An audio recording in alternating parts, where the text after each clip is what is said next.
Mayor Victor Lares and Soto.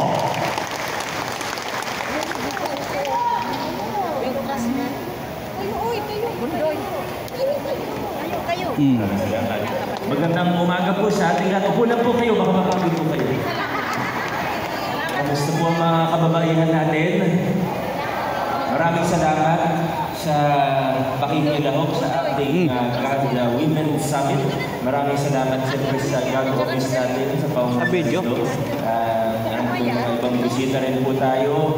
Welcome po sa ating tanghalang pasigilyo. At sa lahat ng mga stakeholders natin, kababaihan man o kaibigan ng mga kababaihan, ay maraming salamat po ulit. At napakagandang pagkakataon nito para makapagpulong tayo at mapag-usapan ng mga bagay na dapat pag-usapan. Paano pa natin maiigtingin ang mga campaign natin para palakasin ang mga karapatan o itaguyod ang mga karapatan ng ating mga kababaihan para labanan ang violence against women and children.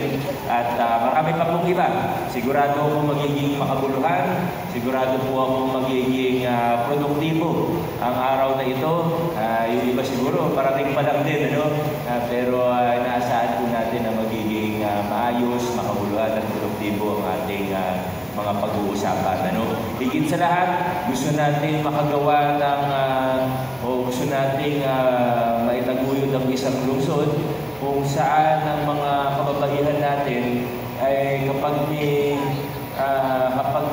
problema, kapag may issue, kapag may, lalo na pag bawsi ang pinag-uusapan, na maging komportable sila na lumapit sa otoridad, na maging komportable sila na lumapit sa bawsi desk ng barangay, o hindi naman sa atin, diretsyo, sa CSWDO, sino mga tamang tanggapan na lapitan nila. Dapat alam natin kung ano yung dapat gawin sa bawat sitwasyon at maging huli po, maging komportable.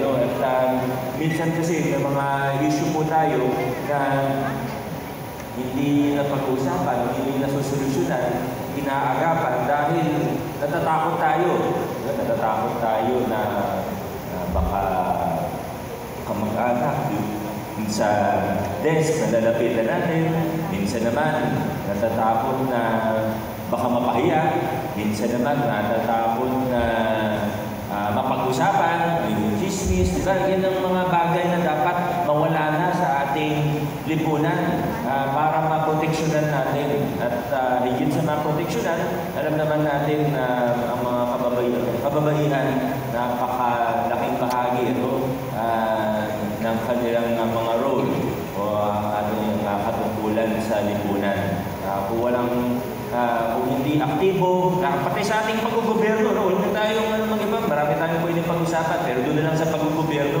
Alam niyo po ba na may mga pag-aaral na pag maraming kababaihan na nakaupo sa pwesto, pag mas maraming leader na kababaihan, mas mababa yung level ng korupsyon? Meron pong pag-aaral na ganyan. Hindi po galing sa atin yan. Talagang totoong international na pag-aaral na pag dumadami ang mga kababaihan sa posisyon ng leadership, mas maganda. Mas magiging maganda ang sitwasyon na mabawasan mga ang korupsyon. Kaya dito sa Pasig, yan ang gusto natin. So, tingnan po, marami po tayong pag-uusapan ngayong araw na ito. Marami kayong pag-uusapan sa summit na ito. Natutuwa ako dahil meron din tayong mga kalalakihan, iba pang mga kasama. Pero siyempre, ang mga una dito, ang kababaihan mismo, ang women mismo, kayo po. Kaya maraming salamat at ako'y umaasa na magiging maganda po ang summit na ito.